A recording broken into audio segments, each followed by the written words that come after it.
그래서 이제 저희가 이 영상을 찍는 거는 사실 이렇게 바뀐 거를 안내해드리는 목적도 있지만, 그러면 이렇게 바뀌었을 때 실무에서 우리가 어떻게 이걸 적용하고 어떻게 좀 빠져나가야 되냐, 그거를 말씀을 좀 드려야 되는 거잖아요.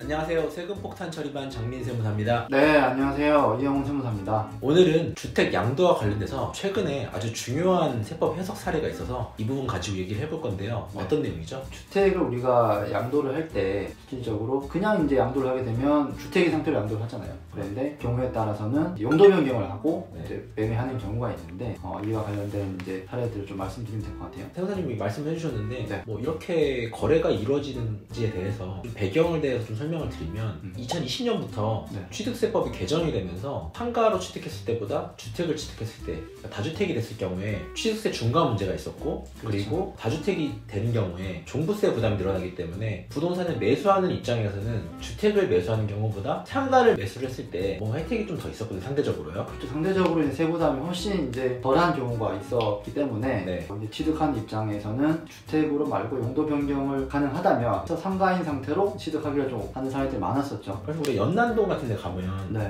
원래 주택으로 쓰던 건물인데 이제 그거를 개조해서 그렇죠. 카페를 쓰거나 이렇게 하잖아요. 엄청 많죠, 요즘에. 그래서 어차피 이거를 상가로 쓸 거면 그러면 매수하는 사람 입장에서는 그냥 주택 상태 그대로 취득을 하는 것보다 어차피 상가로 용도 변경을 할 거니까 상가로 용도 변경을 한 상태에서 취득을 하면 주택의 중과 문제도 없을 거고요.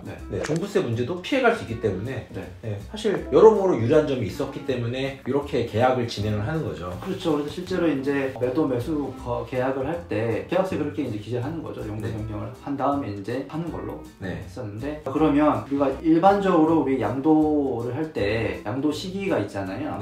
양도 시기는 잔금 청산일 하고 뭐 등기 중에 이제 빠른 날이잖아요. 잔금 청산일로 보면 될 것 같은데 사실 실무적으로는 뭐 잔금 받으면서 등기 넘겨주기 때문에 거의 동일한 날짜라고 보면 되는데, 그런데 용도 변경을 하는 경우에는 잔금 전에 용도 변경이 되잖아요, 사실. 그렇죠. 그래서 그럴 경우에는 세법상 기존에는 이제 어떻게 해석하고 있었죠? 그러니까 원래 원칙적으로 봤을 때는 양도를 기준으로 판단하는 거기 때문에 양도를 기준으로 봤을 때 용도 변경이 돼서 이게 상가로 바뀌었다. 그러면 상가에 대한 양도가 되겠죠. 근데 기존에는 주택이었는데 그게 매매 과정에서 용도 변경을 해주는 경우에 만약에 양도자가 1세대 1주택이었다 그러면 주택이면 비과세를 받을 수 있지만 그게 양도 시점 기준으로 봤을 때 상가 같은 경우는 비과세가 없기 때문에 불리한 점이 있잖아요. 그래서 세법에서는 특례를 두고 있었어요. 그래서 매매 계약 특약에 의해서 매매 계약일 이후에 용도를 변경한 경우에는 매매 계약일 기준으로 판단을 하겠다라고 돼 있었기 때문에 중간에 용도 변경을 해도 그건 주택으로 보고 비과세라든지 장기부의 특별공제 이런 것들 적용을 했었었죠. 그래서 계약서상에 이제 특약을 넣어서 이런 부분이 있다고 하면 이제 중간에 용도가 바뀌어도 계약할 때는 주택이었으니까 결국에는 이제 주택으로 그 양도세를 계산하게끔 하겠다 하면 이제 취득하는 사람 입장에서는 또 취득할 때가 이제 상가니까 이제 상가 취득으로 진행하면 됐었는데, 이번은 10월 21일인가요? 그때 이제 새로운 이제 해석이 나와서 그거 좀 말씀 주시죠. 그러니까 새로운 해석은 원칙대로 가겠다는 거예요. 그러한 뭐 용도 변경에 대한 특약이 있다 하더라도 그거는 중요치 않고 잔금을 기준으로 봤을 때 그 부동산이 상가냐 주택이냐 판단을 해서 그거에 따라서 세법을 적용을 하겠다는 거예요. 그렇게 되면 기존과는 완전히 반대되는 해석이기 때문에 특히 이제 우리 1세대 1주택자인 분들이 양도를 하게 되면 비과세이거나 혹은 이제 장기부의 특별공제를 굉장히 많이 받을 수 있거나 그럴 수 있었는데, 이게 팔 때 이제 상가로 바뀌어 있으면 일단 소용이 없게 되는 거잖아요. 그렇죠. 큰 문제가 될 것 같아요. 그래서 이제 저희가 이 영상을 찍는 거는 사실 이렇게 바뀐 거를 안내해드리는 목적도 있지만, 그러면 이렇게 바뀌었을 때 실무에서 우리가 어떻게 이걸 적용하고 어떻게 좀 빠져나가야 되냐, 그거를 말씀을 좀 드려야 되는 거잖아요. 사실 이게 양도세를 쭉 하다 보면 결국에 이제 실질에 따라서 이게 주택이냐 아니냐 놓고 이제 논란이 되거나 쟁점이 있잖아요. 국세기본법 제14조에 실질과세 원칙이라는 게 있는데, 실질과세 원칙이 어떤 거냐면 실질하고 공부하고 다른 경우에는 우리 세법에서는 실질에 의해서 세법을 적용하게끔 돼 있어요. 그러니까 이 사례로 들어서 설명을 하면 양도 시점에 이게 상가냐 주택이냐 사실 공부의 문제가 아니고 실질적으로 공부에는 용도 변경이 돼 있어서 상가로 돼 있다 하더라도 양도 시점을 봤을 때 실질로 주택으로 그 건물을 사용하고 있다라고 했을 때는 이거는 실질과세 원칙에 따라서 주택으로 봐야 된다는 거죠. 이게 결국에는 세무사님 말씀처럼 중간에 이제 상가로 바꿨을지언정 주택으로 계속 썼다라고 하면 이제 주택으로 보고 양도세를 신고하면 되는데 이렇게 이제 새로운 해석이 나온 취지 자체가 저희가 서두에 말씀드렸다시피 용도 변경을 통해서 취득세나 종부세를 좀 회피하고자 하는 행위를 좀 막기 위한 취지에서 나왔다고 하면 다툼의 여지는 좀 있을 것 같아요. 실제로 증명해야 되니까. 근데 예전에는 뭐 특약만 있었으면 과거에 계약 전까지 주택으로 뭐 계속 썼기 때문에 뭐 논란의 여지가 없었겠지만 이게 바뀜으로써 납세자 입장에서는 만약에 용도 변경을 했다 하더라도 계속 거기에 예를 들어 세입자가 있다든지 아니면 납세자 본인이 거기서 계속 주거용으로 사용을 하고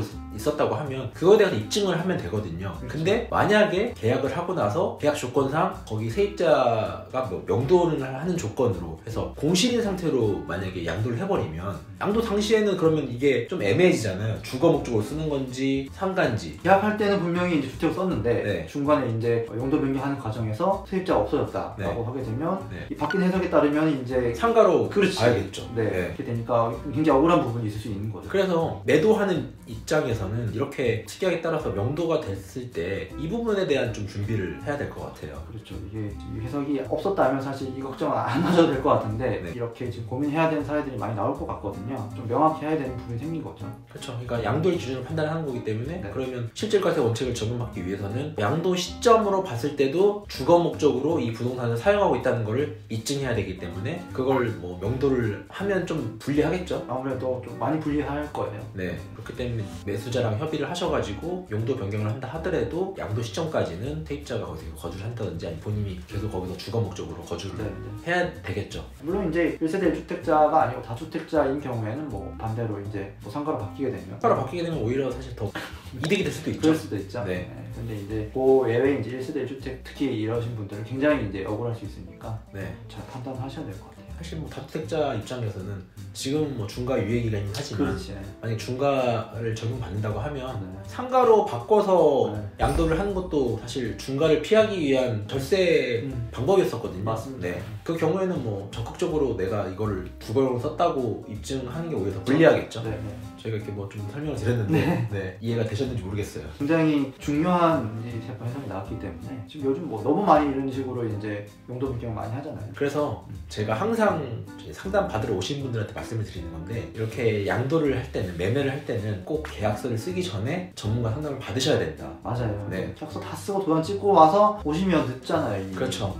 계약서 쓰기 전에 만약 이런 조건으로 계약이 될 것 같다라고 했을 때는 상담을 받았으면 이렇게 좀 해결이 가능한 방법들을 저희가 솔루션을 드릴 수가 있죠. 이 영상을 보시는 분들 용도 변경에 대해서 조금 고민을 하셨던 분들은 좀 도움이 되셨길 바라요. 오늘도 저희 영상이 도움되셨으면 구독, 좋아요, 알림 설정 부탁드리겠습니다. 부탁드리겠습니다. 지금까지 세금폭탄 처리반이었습니다. 감사합니다. 감사합니다.